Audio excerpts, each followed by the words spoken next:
ഒന്നാമത്തെ ചോദ്യം, ഇന്ത്യയിലെ ഏറ്റവും വേഗം കൂടിയ തീവണ്ടി. Option A Vivek Express, option B Gatiman Express, option C Vande Bharat Express, option D Navyug Express. ഉത്തരം വന്ദേ ഭാരത് എക്സ്പ്രസ്. രണ്ടാമത്തെ ചോദ്യം, ഇന്ത്യയിലെ ഏറ്റവും തിരക്കേറിയ വിമാനത്താവളം ഏത്? ഓപ്ഷൻ എ രാജീവ് ഗാന്ധി അന്താരാഷ്ട്ര വിമാനത്താവളം, ഓപ്ഷൻ ബി ഛത്രപതി ശിവജി അന്താരാഷ്ട്ര വിമാനത്താവളം, ഓപ്ഷൻ സി ഇന്ദിരാഗാന്ധി അന്താരാഷ്ട്ര വിമാനത്താവളം, ഓപ്ഷൻ ഡി ജവഹർലാൽ നെഹ്റു അന്താരാഷ്ട്ര വിമാനത്താവളം. ഉത്തരം ഇന്ദിരാഗാന്ധി അന്താരാഷ്ട്ര വിമാനത്താവളം. മൂന്നാമത്തെ ചോദ്യം, കേരളത്തിൽ ഏറ്റവും കൂടുതൽ കൃഷി ചെയ്യുന്ന ധാന്യവിള ഏത്? ഓപ്ഷൻ എ ഗോതമ്പ്, ഓപ്ഷൻ ബി നെല്ല്, ഓപ്ഷൻ സി തെങ്ങ്, ഓപ്ഷൻ ഡി കശുവണ്ടി. ഉത്തരം നെല്ല്. നാലാമത്തെ ചോദ്യം, 1921 നിലവിൽ വന്ന ഇംപീരിയൽ ബാങ്ക് ഓഫ് ഇന്ത്യയുടെ ഇപ്പോഴത്തെ പേര്?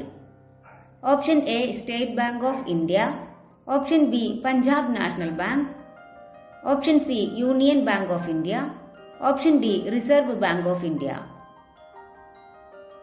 ഉത്തരം സ്റ്റേറ്റ് ബാങ്ക് ഓഫ് ഇന്ത്യ. അഞ്ചാമത്തെ ചോദ്യം, ഒളിമ്പിക്സിൽ പങ്കെടുത്ത ആദ്യ Malayali? Option A Shiny Wilson, option B Sreedhar Shenoy, option C CK Lakshman, option D PT Usha. ഉത്തരം CK Lakshman.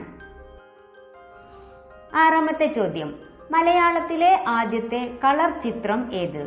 Option A Vigathakumaran, option B Kisan Kanya, option C Balan, option D കണ്ടം വച്ചക്കോട്ട്. ഉത്തരം കണ്ടം വച്ചക്കോട്ട്. ഏഴാമത്തെ ചോദ്യം, ദേശീയോദ്ഗ്രഥനത്തിനുള്ള നർഗീസ് ദത്ത് പുരസ്കാരം നേടിയ ആദ്യ മലയാള ചലച്ചിത്രം? ഓപ്ഷൻ എ തനിച്ചല്ല ഞാൻ, option B Janmabhoomi, option C Paradesi, option D Elippathayam. ഉത്തരം ജന്മഭൂമി. എട്ടാമത്തെ ചോദ്യം, ഇന്ത്യയിലെ ഏറ്റവും പ്രായം കുറഞ്ഞ മേയറായി ചുമതലയേറ്റ വനിത ആര്? Option A Reshma Mariam Joy, option B Deepthi Swaminath, option C Arya Rajendran, option D Radhika Madhavan. ഉത്തരം ആര്യ രാജേന്ദ്രൻ. ഒമ്പതാമത്തെ ചോദ്യം, 2021 ഹരിവരാസനം പുരസ്കാരം ലഭിച്ചത് ആർക്ക്?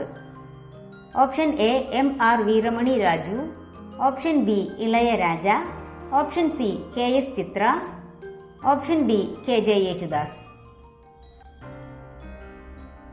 ഉത്തരം MR വീരമണി രാജു. പത്താമത്തെ ചോദ്യം, 2020 BBC sports person of the year അവാർഡിന് അർഹനായത് ആര്? Option A Virat Kohli, option B Lionel Messi, option C Cristiano Ronaldo, option D Luis Hamilton.